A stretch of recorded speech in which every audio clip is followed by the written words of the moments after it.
ದೆಹಲಿಯ ಕೆಂಪುಕೋಟೆ ಬಳಿ ಕಾರು ಸ್ಫೋಟ ಪ್ರಕರಣಕ್ಕೆ ಸಂಬಂಧಪಟ್ಟಂತೆ ಆತ್ಮಾಹುತಿ ಬಾಂಬ್ ದಾಳಿಕೋರನ ಆಪ್ತ ಅಮೀರ್ ಬಂಧನ ಆಗಿದೆ.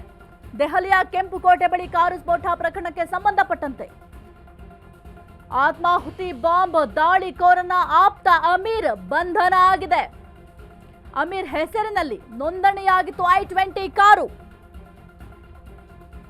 ದೆಹಲಿ ಸ್ಫೋಟಕ್ಕೆ i20 ಕಾರು ನೀಡಿದ್ದ ಅಮೀರ್ ರಶೀದ್ ಕಾಶ್ಮೀರದ ಸಂಬೂರಾದ ನಿವಾಸಿ ಅಮೀರ್ ರಶೀದ್ ಅರೆಸ್ಟ್ ಆಗಿದೆ.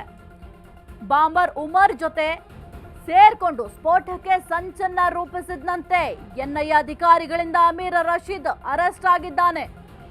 ಸದ್ಯಕ್ಕೆ ವಿಚಾರಣೆಯನ್ನ ಮಾಡ್ತಾ ಇದ್ದಾರೆ. ದೆಹಲಿಯ ಕೆಂಪುಕೋಟೆ ಬಳಿ ಕಾರು ಸ್ಫೋಟ ಆಗಿತ್ತಲ್ಲ, ಈ ಒಂದು ಪ್ರಕರಣಕ್ಕೆ ಸಂಬಂಧಪಟ್ಟಂತೆ ಆತ್ಮಾಹುತಿ ಬಾಂಬ್ ದಾಳಿಕೋರನ ಆಪ್ತ ಅಮೀರ್ ಬಂಧನ ಆಗಿದೆ. ಅಮೀರ್ ಹೆಸರಿನಲ್ಲಿ i20 ಕಾರು ರಿಜಿಸ್ಟರ್ ಆಗಿತ್ತಂತೆ. ದೆಹಲಿ ಸ್ಫೋಟಕ್ಕೆ i20 ಕಾರನ್ನ ಅಮೀರ್ ರಶೀದೇ ಕೊಟ್ಟಿದ್ದಂತೆ.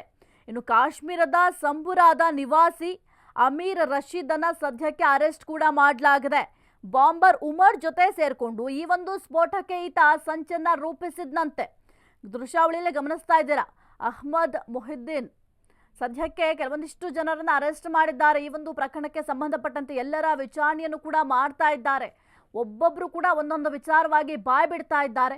ಕೂಲಂಕುಷವಾಗಿ ಪರಿಶೀಲನೆಯನ್ನ ಮಾಡ್ತಾ ಇದ್ದಾರೆ, ತನಿಖೆಯನ್ನ ಮಾಡ್ತಾ ಇದ್ದಾರೆ. ಈ ಒಂದು ಸ್ಫೋಟ ಹೇಗಾಯ್ತು ಅದೆಲ್ಲದರ ಬಗ್ಗೆ ಕೂಡ ಪ್ರಾರಂಭದಿಂದ ಹಿಡಿದು ತನಿಖೆಯನ್ನ ಮಾಡ್ತಾ ಇದ್ದಾರೆ.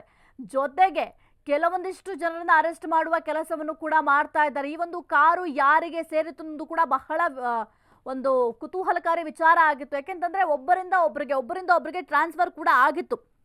ಸದ್ಯಕ್ಕೆ ಒಂದು i20 ಕಾರು ಅಮೀರ್ ಹೆಸರಲ್ಲಿ ನೋಂದಣಿ ಕೂಡ ಆಗಿತ್ತು. ಆತ ಮತ್ತೆ ಬಾಂಬರ್ ಉಮರ್ ಸೇರ್ಕೊಂಡು ಈ ಒಂದು ಸ್ಫೋಟಕ್ಕೆ ಸಂಚನ ರೂಪಿಸಿದ್ರು ಎಂಬ ಮಾಹಿತಿ ಕೂಡ ಸದ್ಯಕ್ಕೆ ಎನ್ಐಎ ಅಧಿಕಾರಿಗಳ ತನಿಖೆಯ ಸಂದರ್ಭದಲ್ಲಿ ತಿಳಿದು ಬಂದಿದೆ.